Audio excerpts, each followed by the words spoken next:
Good afternoon, ladies and gentlemen.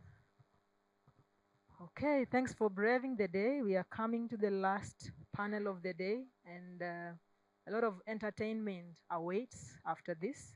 So I'm going to welcome Alex, who will in turn introduce the theme and bring his panels on stage to get the best out of them for us today.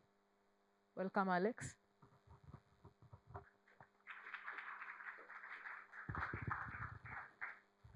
Thank you very much. For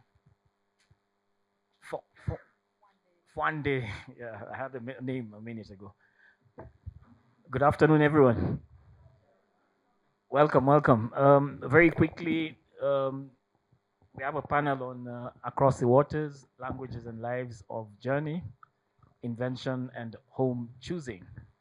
So with us, we have, I would say, literary practitioners, storytellers. Uh, I'll just quickly introduce them. Of course, you have their names and bios in our books, but because we are more creatives, I'm going to add a few things about them as they come on stage. So we'll start with Kevin Jared. Kevin Jared, welcome. Kevin Jared, as I know him, is a biology teacher. He started out as a biology teacher and is now a very successful writer. His knowledge of biology is quite evident when you read his novel, Hungry Ghosts, where he describes the corbeau and its functions. He describes the problems of eating cherries by dogs. They can get poisoned. And he also describes the landscape of, the barrack as bones protruding from the plains. It's like a skeleton somewhere. So that gives us a lot about the importance of education like biology to literary practitioners and encourages budding writers from other fields. Welcome, Kevin. Um, Next, we have Priya. I also forgot to mention he's from Trinidad and Tobago, all the way from there. Welcome, a long journey. Priya Hein. Priya is a Mauritian writer. She speaks very many languages: French, Creole, Hindu, I guess, German, And I'm sure by the time she leaves Nairobi, she'll be speaking Swahili. She's a very successful writer, has written two novels. One is where we launched it globally yesterday, and it's going to be launched, I think, next week in London. So she's doing a lot of big things, and her writing is quite interesting. She launched her book yesterday. We heard about it, and we'll discuss further about it. Welcome, Priya. Um, and then last but not least, we have Shamit Patel or Sham Patel. He's a storyteller, travel writer. If you want to know cheap places to live in Kenya, talk to him. It's lucky for us that he's recording this, using these platforms to give stories about Kenya through various documentaries. So these are panelists, and I hope I've done justice to the introduction. If not, you can just add or reduce while we're having our discussions. Our title presentation, I think I just already talked about it, and what comes to us is that these authors here, these creatives, have origins that are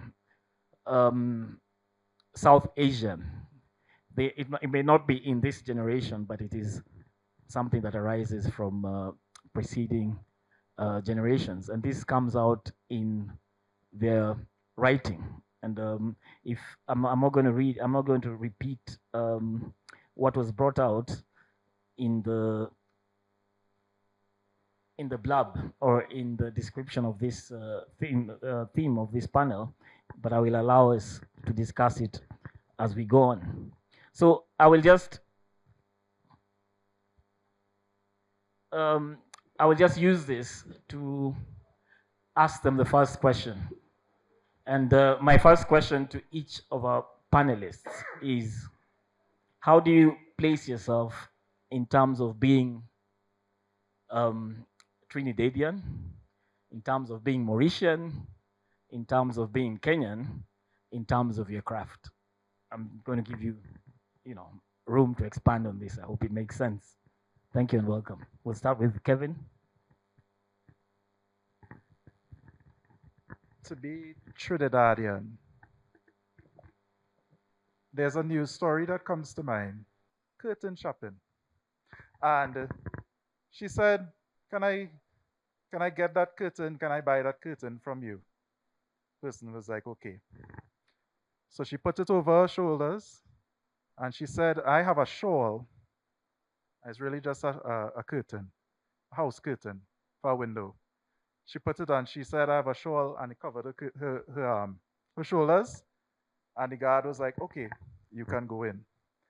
And there was a saying on social media that came out around then, and they said, not all superheroes wear capes, but maybe some superheroes wear drapes. Because she's trying to prove a point that she made it all the way there, and she couldn't get in because of this. And it was a colonial law, it was a British law that was maybe 100 years old or so. Now, why I say what this means to be Trinidadian is that we have to dance around some of these laws. Because why can't we have flip flops in a government building or wear something that's loose? Why do we have to put on a tuxedo and long, thick pants and ties? We live in a tropical country. And we have to skirt around a lot of these colonial laws that are pretty much arbitrary, and we're there to instill what people would say for people to respect each other. So if you don't wear that kind of clothes, you wear this, for example, you were taught not to respect people. So when I think about when my ancestors came from India, from um, South India, especially Varanasi, Benares, in the Indian clothes is loose fitted, and sometimes you go barefooted or you wear sandals. So that actually excluded a lot of the Indian descent population in Trinidad. They weren't allowed in banks, in public buildings, sometimes in schools. That, some of that, those laws are still in place, but those laws were there to discriminate. But Trinidadians are creative people, as you see. So we find ways around it until there's some kind of reform. So anyway, that's what I think it is to be Trinidadian.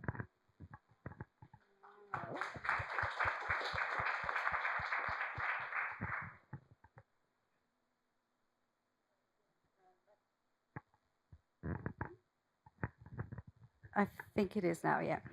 Wow, such a beautiful story. And I also come from an island, Mauritius, and I totally relate to what you're saying. We have a very similar history. It's good, yeah. So my ancestors also came from India, so Mauritius, very small. There was nobody except dodos. And then the Dutch came, Portuguese, Dutch, Arabs, and then the French, and then the English. So what it means to be Mauritian, for me, I was just thinking as you were talking about, how, you had to conform to certain colonial rules of what's proper or, to be respected. And this made me think of my own childhood as I was growing up on this island. My first language is Creole. It's the language of the indentured laborers, my descendants, and the formerly enslaved. And it's, you can call it patois, you can call it pidgin English, whatever you want, Creole. So that's my first language. And then when I was 4, we moved to England for a couple of years, so I learned English. That's why I'm one of the exception in Mauritius. So I write in English because of that, and most Mauritian authors actually write in French. But anyway, so we go back to Mauritius. They won't accept us in the state schools because, well, they wanted us to repeat a year, whatever. So I go to school, and I'm not allowed to speak my language. In my own country, French is spoken, but I don't know how to speak French. I know how to speak English. I know how to speak Creole. And it was so strict that if you're caught speaking this dirty language for the uneducated, uncivilized, you're expelled from school. So my siblings and I couldn't speak. So for a long time, I couldn't speak. I couldn't speak.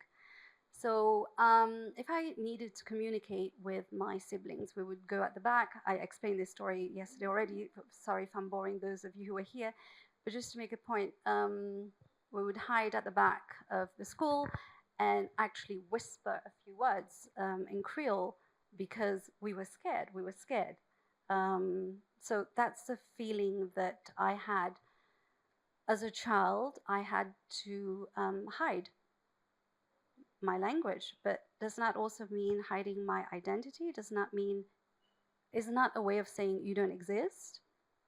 So I grew up with that shame. I was ashamed of speaking this language that wasn't recognized.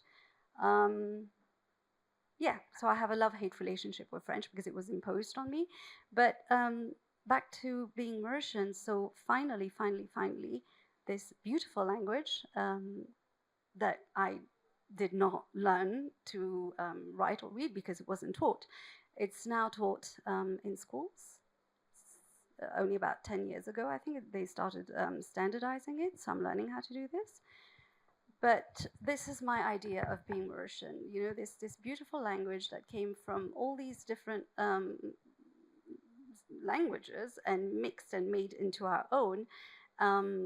It's mixed with words in Bhojpuri, for instance, Hakka, because we have all these influences, French, of course, English.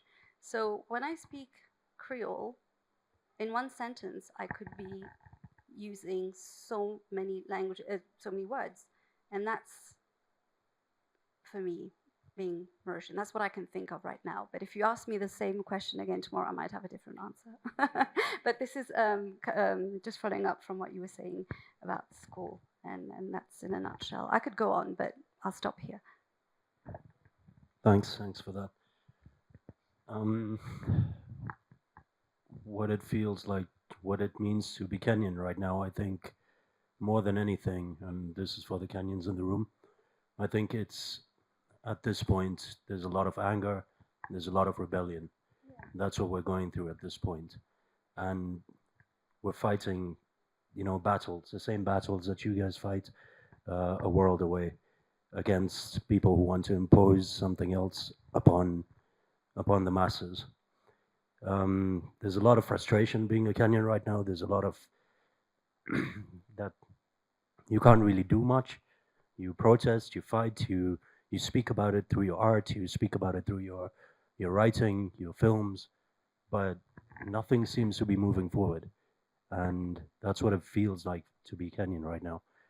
How my experience personally as someone from, well, my ancestors from India, how it feels like for me to be here, it's kind of confusing, you know. My identity, I've always been, I've always felt in between two worlds. So I'm born and bred here. I feel Kenyan, but there are people who don't accept me as a Kenyan, and that's what I felt from when I grew up. If I go back to India, it's the same thing. I'm looked at as a complete foreigner there. They call us NRIs, non-resident Indians, and they can spot us a mile away. So that lack of identity, I've struggled with it a lot. How I'm trying to bring it out in my work is by just being deeply authentic in telling stories. It's not easy to go to different places in this country looking different and trying to get these deep stories out of people. to get them to trust you and to try and be very authentic. But I'm learning that, you know, the only language that we can all really communicate through is the language of emotion. And that's what I try to bring in my work. To be Kenyan is to be very emotive. We are, and that's something that we are all the way in India as well. So I see the collaboration there.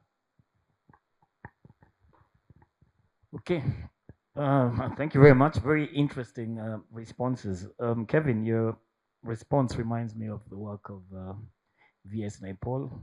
He talks about the mimic man and reminds me of the Pandit in the mystic Maser, who completely transforms himself to a three-piece Oxford wearing man, and yet he was somebody who at the beginning used to wear the simple dhotis. So he tried to go to the other extreme. And then Priya, your question on Creole reminds me of Ngugi wa Thiong'o's, decolonizing the mind, and how colonialism has led us to despise our own languages. So I guess these experiences are, transnational. Now, Sham, I once went to Tot. Tot is a place in Baringo. And I was talking to a lady. I think Godwin was with me there. I was talking to a lady that was selling some things by the roadside. And I asked her, what do you guys call this hill that's behind you? And she said to me, which hill? I told her, this hill, you can see, there's a big hill right here behind you. She said, no, I can't see any hill. And I was getting a bit exasperated. I'm asking her, you mean you can't see a hill that's just right behind you? She said, no, there's no hill behind me. So it hit me later that to her, that was not a hill. It was a series of hills. So my worldview was totally different from hers. And here I am coming in as a Nairobian, a Nairobian who knows it all. So what I'm trying to say is probably some of these things transcend race, and just there's this clash between the urbanites and other people around, and it's really hard to fit in. So yeah, probably in our crafts we bring them out, and this is the thing I've been trying to come to terms with reading most of your texts, because you try and address this trauma from being forbidden to speak in Creole, for example, by bringing it back through your writing. And then Kevin also deftly kind of mainstreams what it is to be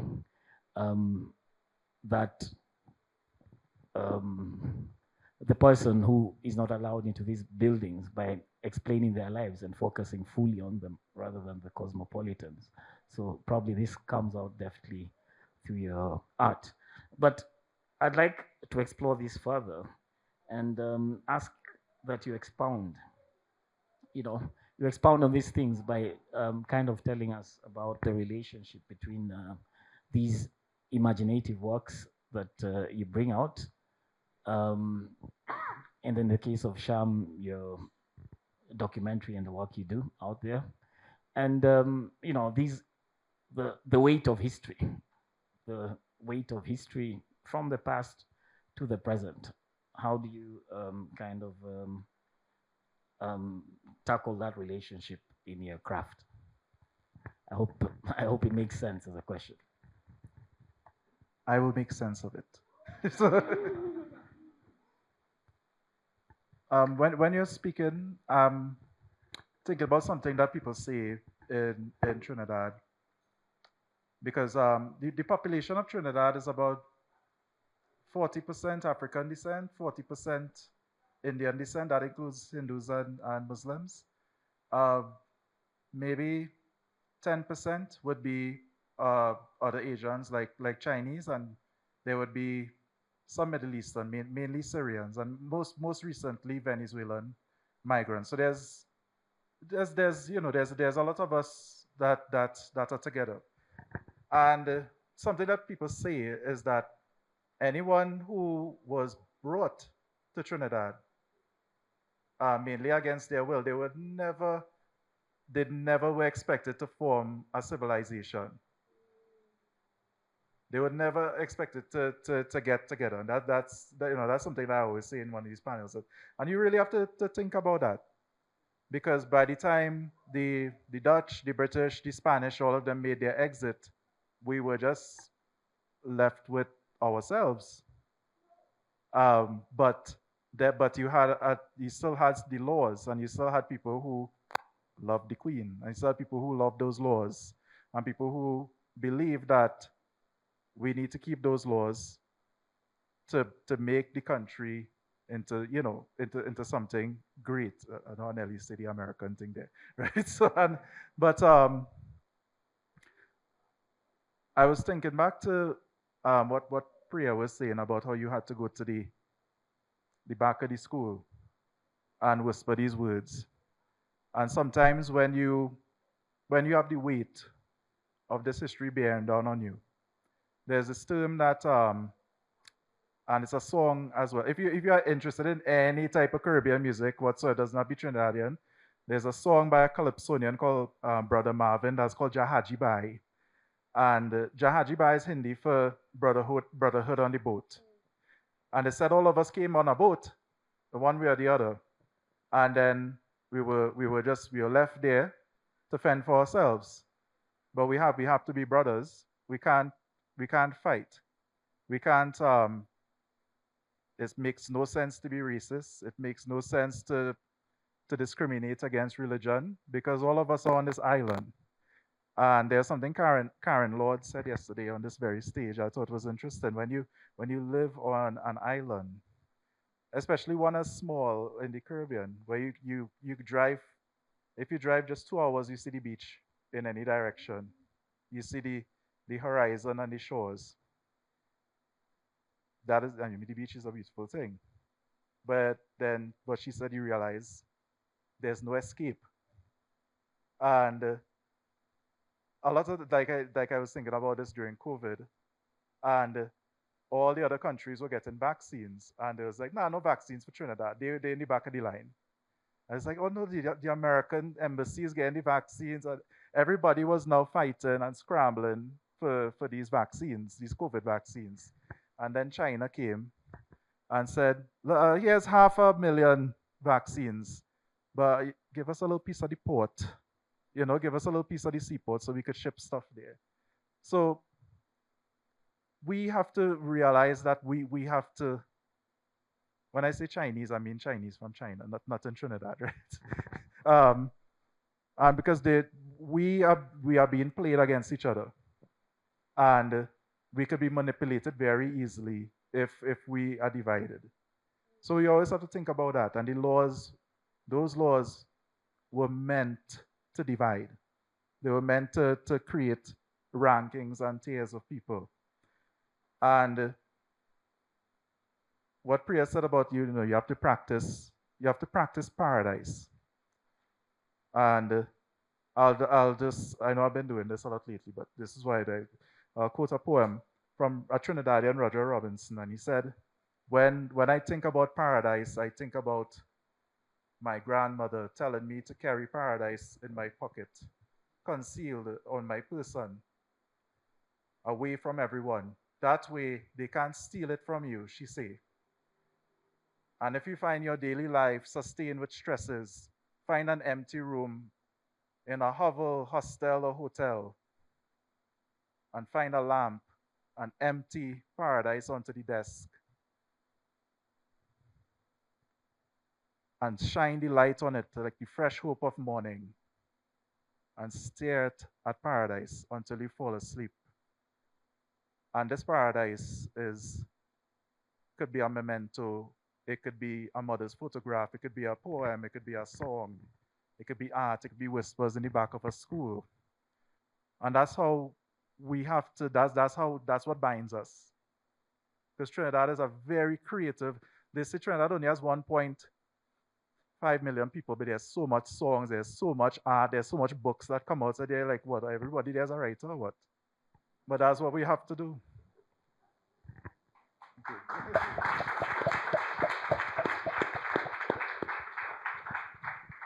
I absolutely love that poem. And I remember also reading that poem during COVID and thinking, oh my God, that really resonated with me. And I was thinking of shells as well, you know, from home. But anyway, thank you for sharing that. It brought me back. Anyway, weight of history, right?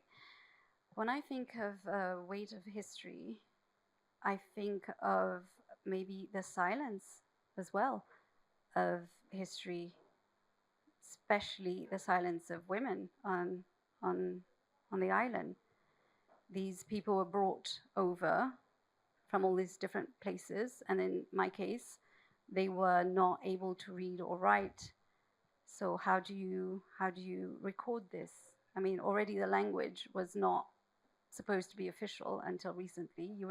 It wasn't recognized. What about these people?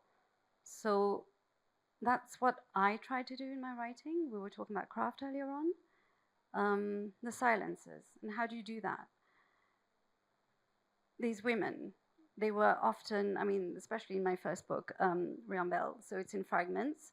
And at the time, I didn't realize what I was doing. I was just following my intuition, writing about these women.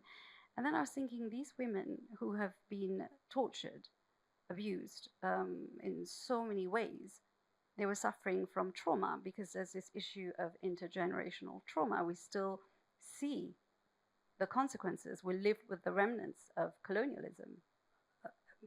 You see it when you walk around the island. It's obvious. It just stares at you, jumps at you. The division, we talked about division earlier on. The division, I also speak of division in Riambel, of this girl.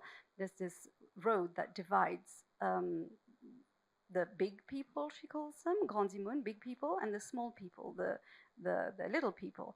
And this is actually an expression in Mauritius, which I hate. And the big people are obviously the former colonizers who could afford the big houses on the beach, and the small people were the workers who would live at the back of these properties and serve them. Anyway, this still exists in Mauritius. You just have to drive around and you'll see this. Anyway, what I'm trying to say is that intergenerational trauma, these women.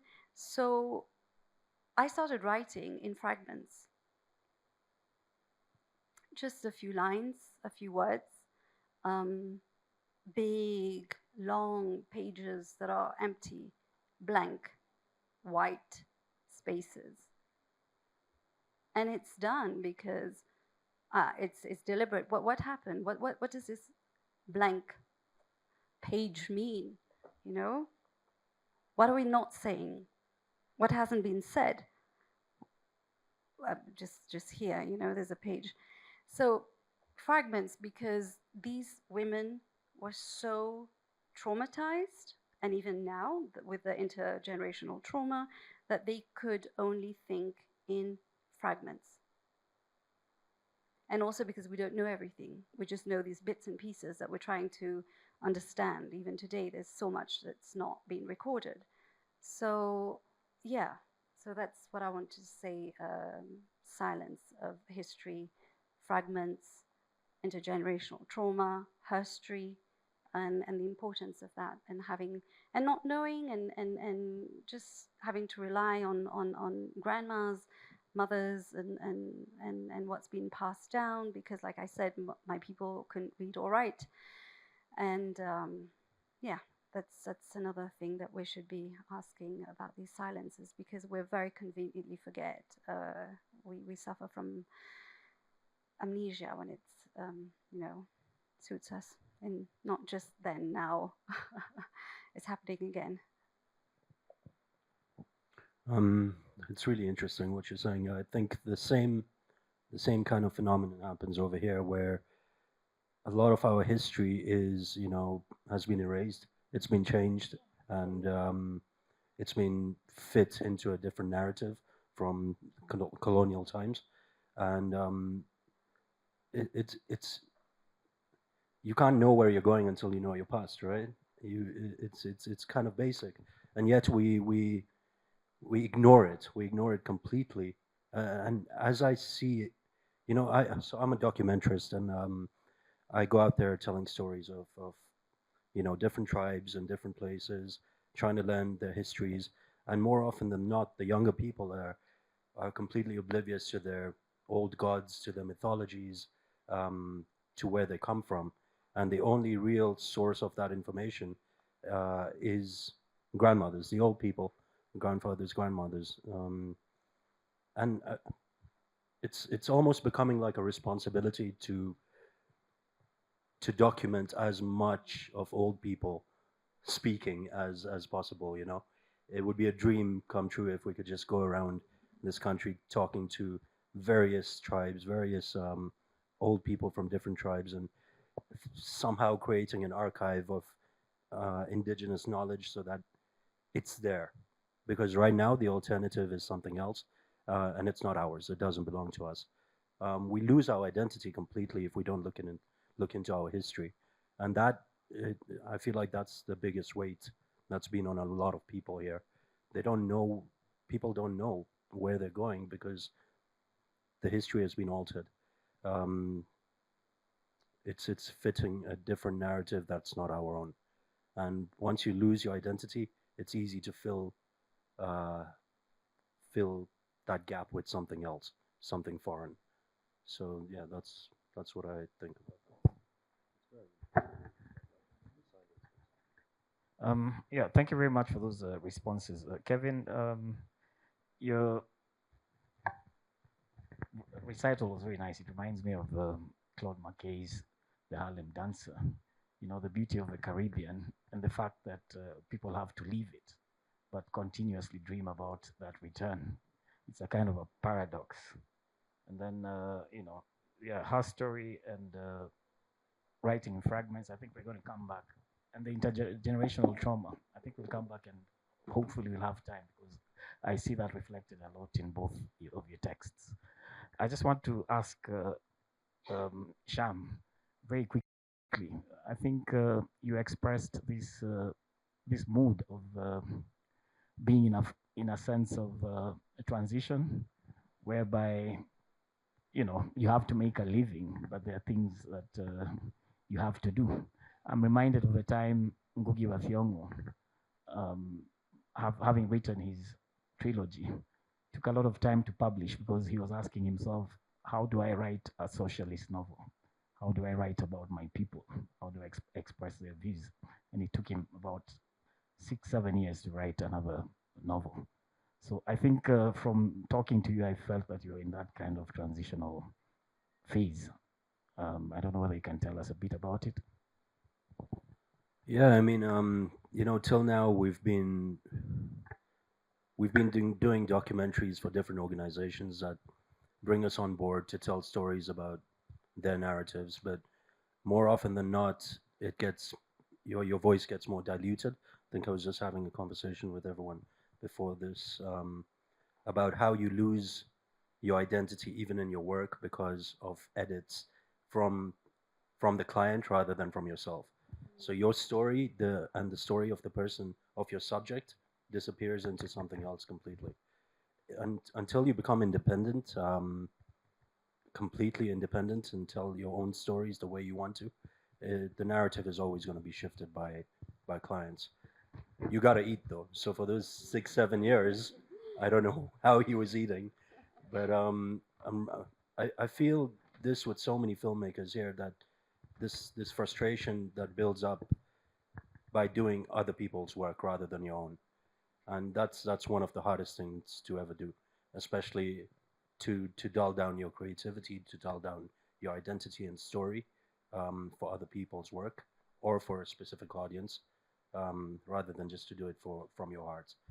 I'm transitioning into trying to tell more independent stories. It's a journey, but it's something worth it, and it's been one of the most interesting and toughest experiences that I've gone through, and hopefully something good comes out of it. All the Hope best. I answered your question. Yeah. All the best. We wish you all the best. Thank you. Thanks. We're waiting to see the project. It's gonna be awesome. Cheers. Yeah. Now, Priya and Kevin, reading through Preamble and Hungry Ghosts, I see several points of convergence. For example, in each of these novels, there's the death of a sibling, you know, due to poverty. You know, Krishna has never met his sister who died, and then there's Marie, Noemi's sister, who died because of the results of her interaction with the rich family. And then there's, you know, the systemic violence and its impact on families and individuals, and then there's this aspiration to benefit from a wealthy neighbor that turns out to be the downfall of a family, and it occurs in both texts. So it's kind of like you're telling us that the danger is not coming from out there; it's coming from ourselves, you know, and that even if we aspire towards social climbing, because Krishna and Noemi had these aspirations, had they gone into these Western institutions and succeeded because they're very bright children, they would have made it.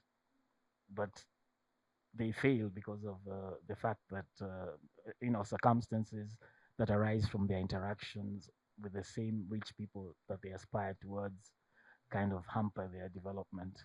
So it was really interesting that these are points of convergence in your two novels. I don't know whether you have anything to add on that. I'd really like you to touch on your text and just explain that. I know it's hard for a writer, but we'd start with Priya this time. Go ahead. That's a good point.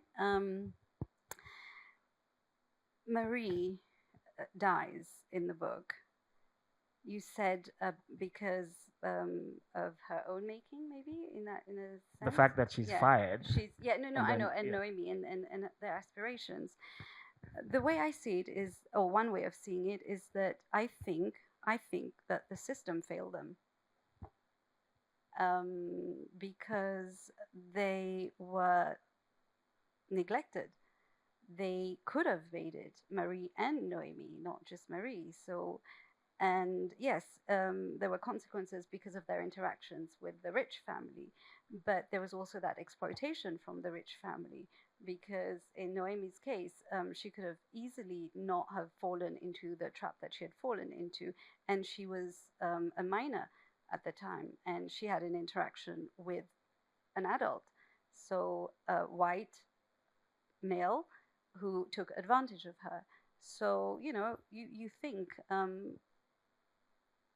isn't this history repeating itself again? Isn't that how she was being treated? So yeah, I think it's that's what I'm thinking. The system, the people who should know better, educated, because adult, you would think, the younger generation, they might think differently, but in fact, it's a vicious cycle, really. Yeah, that's what I'm thinking right now, but I might come back to it in a bit. Well, in my novel, there's a child who's almost like on the breach of being a teenager named Krishna, and before the events of the story, he had a sister named Hema who was only a few months to a year old, and there was a flood in the barrack. That Ile barrack is like a wooden structure, and you know she contracted either typhoid or cholera, and because the hospital was so far and there's no transport, the father had her in her arms, and he was running with her, but it was too late by the time he got to the hospital. And so there's a systemic failure there as well for the residents of the barrack. What I wanted to explore was how the parents dealt with it, which means that they never mentioned her name after that. In fact, when she had passed away at the hospital, the father, Hans Raj, he did not say anything about his daughter. In fact, he went and he just hugged another child whose mother passed away. When he came home, they refused to say the name of the daughter, and then the rest of the residents of the barrack They didn't speak about it. In fact, they just said, the baby dead, bring the rum. We need to bring the rum and drink. It to wash away the sorrows. And it went on and on like that. Now this started to affect them profoundly, where the it was very, very difficult for them to have sex. They just had sex once and that produced Krishna and they couldn't do it again. It was like the ghost of the baby was coming back, or hence a hungry ghost, and was feeding upon this non-communication, was feeding upon this unexplained sorrow. And yes, it came from a systemic failure. But with the characters, I want to explore what in them made them not want to talk about this dead child. And in fact, the child that they had did not even know that there was a child before. So we can see how trauma is processed, how it's passed on not just systemically, but on a human level. And that's a lot of what the novel is about. Much appreciated. Um, I think we'll wind up our presentation by listening to some readings of excerpts from the novel from these writers. It's a privilege to have them here with us. So I allowed them to select a passage from each of their novels and just read it out to us. Yeah. Okay.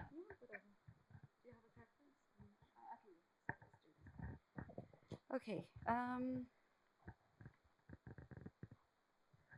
It's very short, the first extract.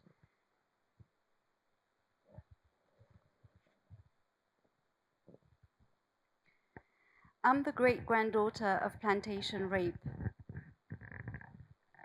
There's a tinge to my slightly light ebony blackness. I'm the daughter of Creole slaves and something far more sinister. Descendant of domestic servants and white masters who abused their workers. I have white male ancestry in me. Involuntarily, the whiteness I carry was not a choice. The greedy sugar barons took what they wanted, women and girls over whom they had extraordinary power, and then failed to claim their children. How can they deny their morbid past when we, the bastard children of colonialism, are here to remind them of their legacy? We carry the truth as clear as daylight. The blue sky above is not a lie. We're the living proof of a dark history that cannot be whitewashed. Look at me and tell me that history hasn't tainted me.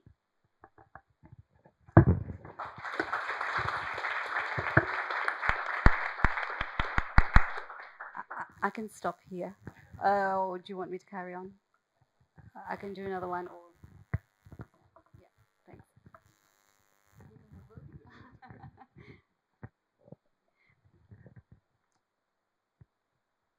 The schoolhouse was modeled after the church.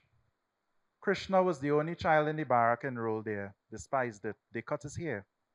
His classmates were all from Bell Village. He despised them all. Some were Hindu at home, but Presbyterian at school. Not him. One cannot be both, is what he taught. You must choose one master. Only a fool would spread his soul thin. For Christmas, the missionaries and their wives brought gifts. To the boy on his right, a toy locomotive. The girl on his left, a little traveler's sewing kit. The little brother got a mother goose's coloring book and a packet of jumbo crayons. And Krishna got a chewed pencil and a Bible, which found good use as wrapping paper for fish. The teachers at the school wore thick jackets in the hot sun and seemed to become aroused when they put their tamarind whips to use. They named each one a biblical moniker: Gomorrah, Rapture, Revelations. A few children were whipped harder than the others, Krishna among them. Krishna did not know what elegy written in a country churchyard had to do with him, yet he had to know the first three stanzas by heart. He had no friends at school. He was the oldest in his class because of his late start, and a small group of his classmates turned the others against him when he gave the girls lice. He was pestered incessantly.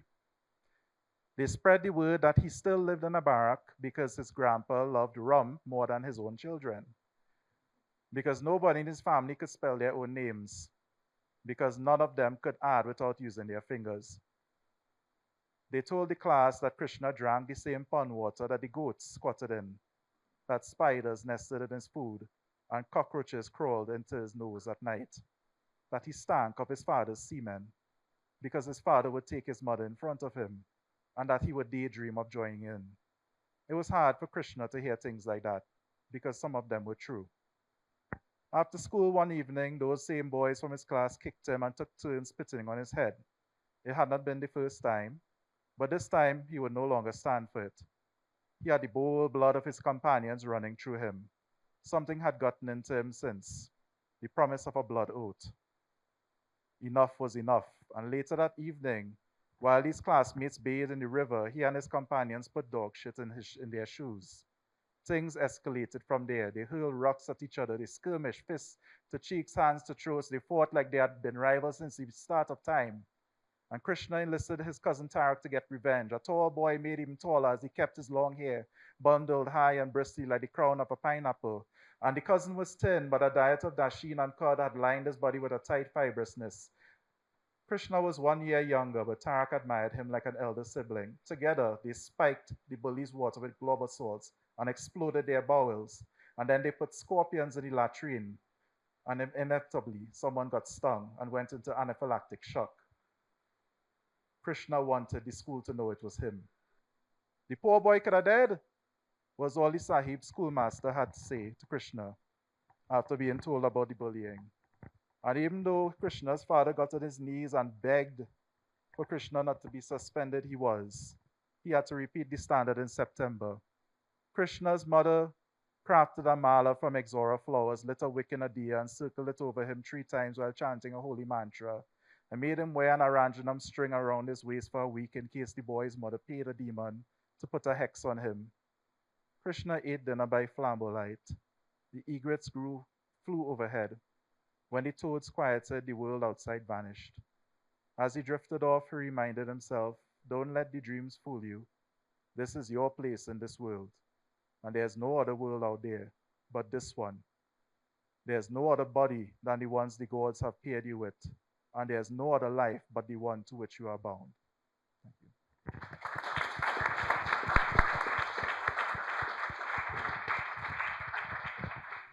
Thank you very much. That was wonderful. We are running out of time, but we'll have a quick round of questions from the audience. There should be a microphone passing around. So just raise your hand and the microphone will come towards you. Keep your questions short, please. I'm sorry, my question's not short. I'm gonna try. Please try and keep it short.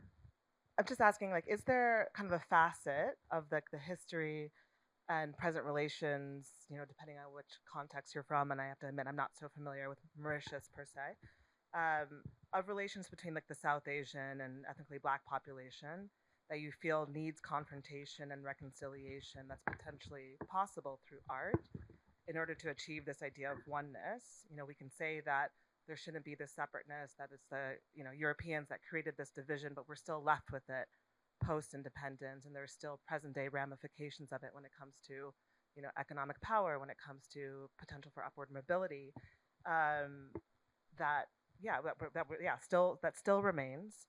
And is there a component of this that you feel like you've tried to confront through your art, or you feel like you might be intimidated or scared to confront through your art?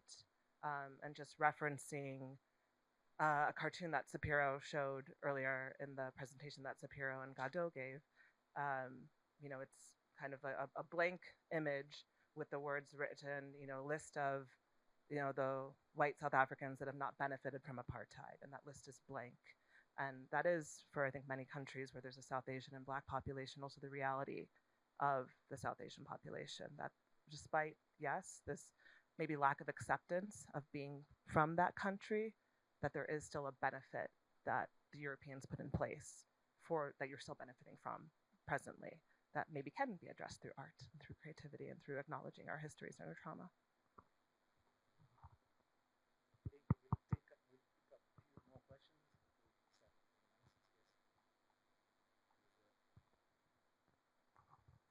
Hi, this is for Sham. My name's Crystal, and I feel you in being Kenyan right now feels like a very painful existence. But I also feel like you get to see things that someone like I, sitting in Nairobi, doesn't have the privilege of seeing, hearing conversations that I may not be privy to, and experiencing conversations. And I'm curious to know, I'm trying to hold on to hope, and the hope that I'm leaning onto right now is Nepal, and rereading and watching stories of Mussolini. We know how that ended. So I'm wondering what gives you some snippets of hope. Time passes. I know this current state won't be our reality forever. I can't see from where I'm sitting any snippets of like how we get out, and I'm wondering if you have snippets of like where the exit door will be.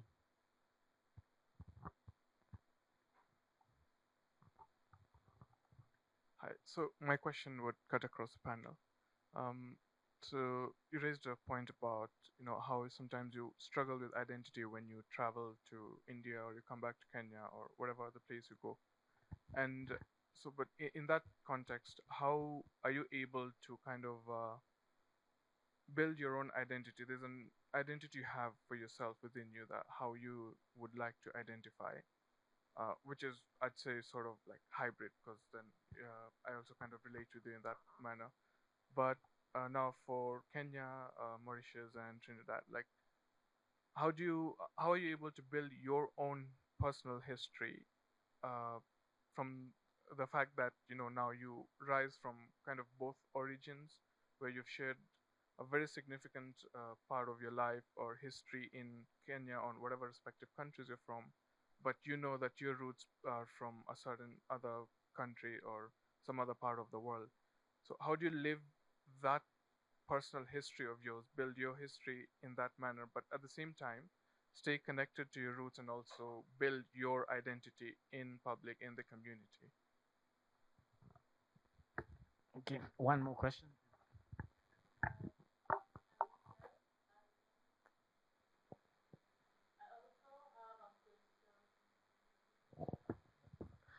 I'm Michelle. I also have a question across the panel. For Sham, in documentary, even though you're transitioning right now, how much have you dealt with heaviness in the stories you've covered? And for Priya and Kevin, I'm really curious, what made you write such heavy stories? Because Priya, you read, I am the daughter of plantation rape. And for Krishna's story by Kevin, there's so much going on with Krishna. It's just about heaviness. Those are my questions.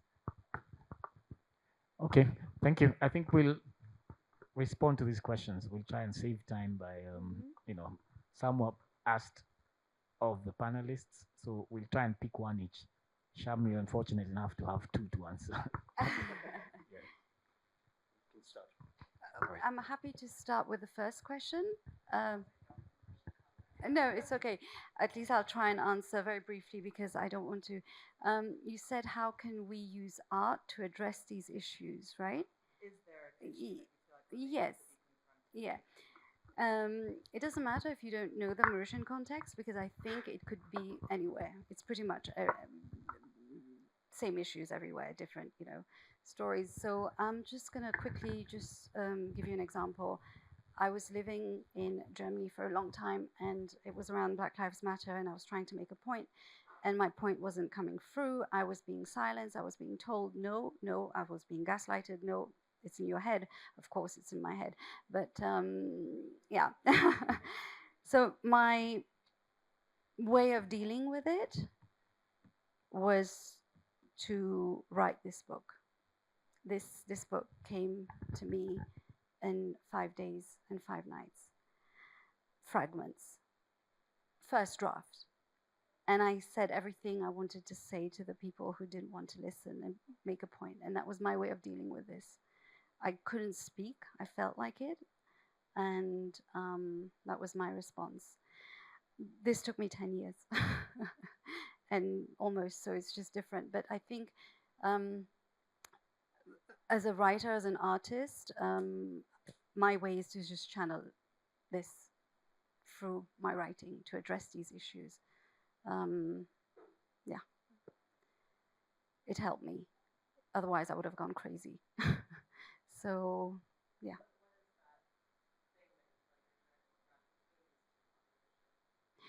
Well, it was one-sided. I was being told that no, it doesn't exist. What are you talking about? We're not racist. This isn't racism. Yeah, just as a woman, as an ethnic minority, I was the only ethnic minority in that discussion, and I felt that I wasn't being heard or I was being dismissed. So this is the point I was trying to make wasn't coming across, or I wasn't giving a chance, and I was just being told that no, it's not like that. But that's their perspective. That's one perspective. So the way I wanted to address it is to show another perspective. I don't know if I did it right, but I tried. Yeah, it's one way. Maybe I'll stop talking now, and then I can come back to the other questions. There was another question about what made me or us write about heavy stuff. So that sort of answers that as well, I think, I hope. And I deliberately picked only the opening lines. It does get softer, I promise you. It's not all like that. They're recipes, they're poems, they're songs, there are lots of things going on. Really, I promise you.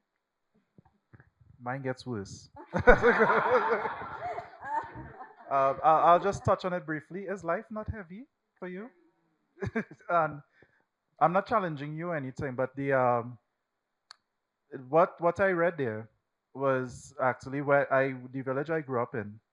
There was another village adjacent to it that the ancestors of those people who lived in that village, their ancestors decided they did not want to be paid in money; they wanted to be paid in alcohol, and that caused a great division between these two villages and I call it like lateral discrimination because we live right next to each other. And sometimes in those old maps, you have an area where is unexplored and marks here be dragons. The adults, my own family, were like that with that adjacent village. They were like, you can't go there because they eat insects and they have sex in front of each other, in front of their children. Don't talk to them. Don't. And I always thought that was strange. And things like that were not unique. We still found ways to tear each other down. And even though I said like the laws are British or Dutch or Spanish, they were gone. And I wanted to see why exactly we were doing this to ourselves. Why were we making our lives so much heavier unnecessarily? They didn't need to do that. Like, just because one didn't own the land and they decided to be paid in alcohol. And so it was arbitrary. And I think that that's something very, very interesting to get to the core too of a population. And it is heavy, but as I said, it is stuff that we have to talk about. I don't sell postcards. I sell these kind of stories. So, yeah.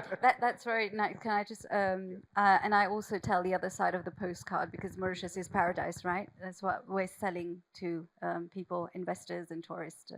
I also do that as well. Okay, sorry, I didn't want to interrupt you. Okay, good.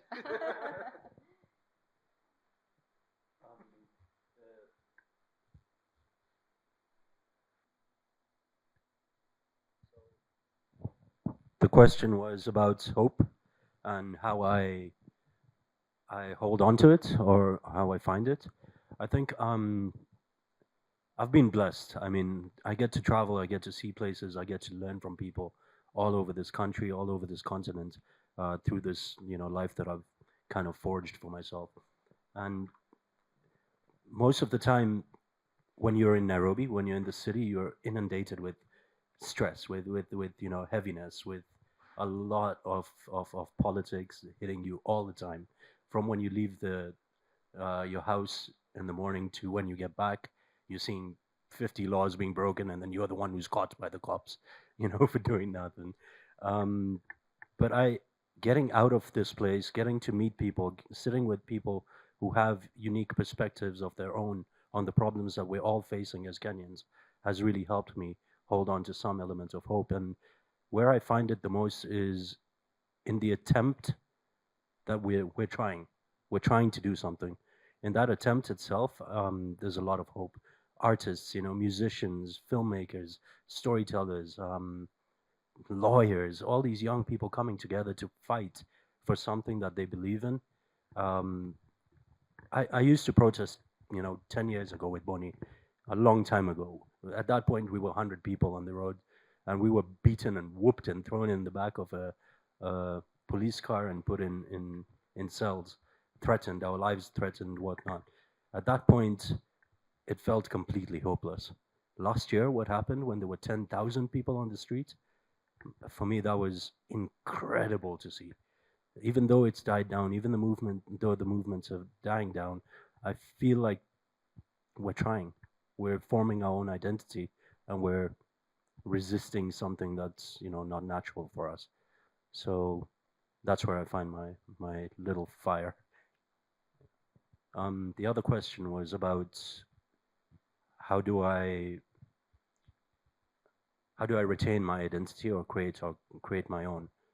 So I grew up in a house with Bollywood movies playing in the background all the time. There was always music, and if you've ever watched Bollywood movies, they're beautifully melodramatic. like slow motion kissing. I mean, running through the fields, people about to kiss and then moving their heads.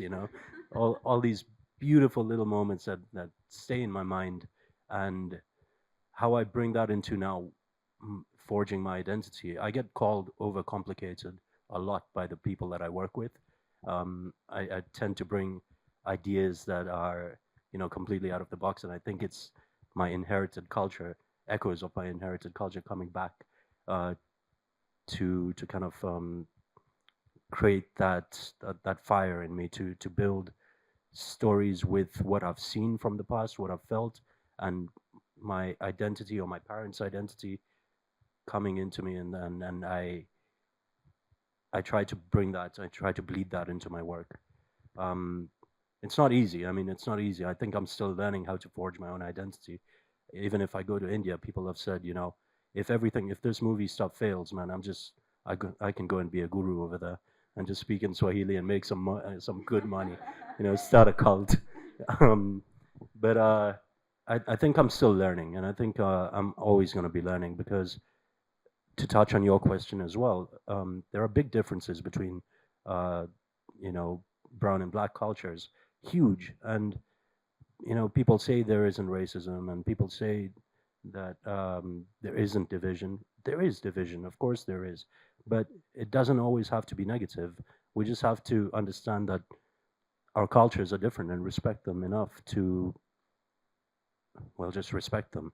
How I use my stories to do that is just by appreciating as much and learning as much, trying to understand as much about the people, my subjects, to be able to be as authentic as I can to tell their stories.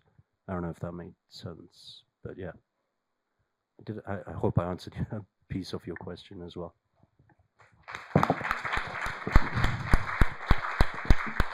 Okay. I'd like to say thank you very much to our panelists. Thank you for traveling all the way to Nairobi. We've really enjoyed your company. Their stories reveal the harsh and probably dark truths about our reality, and go back towards trying to scratch the surface and go deeper into history to understand the current context. But I do believe that the role of the writer is to represent reality and also to give hope to future generations. And I do hope that from the reading of these very interesting novels, we can aspire towards finding a home and living in harmony with each other. Thank you very much and Thank you. for your presence. Thank you, Alex. And to our audience.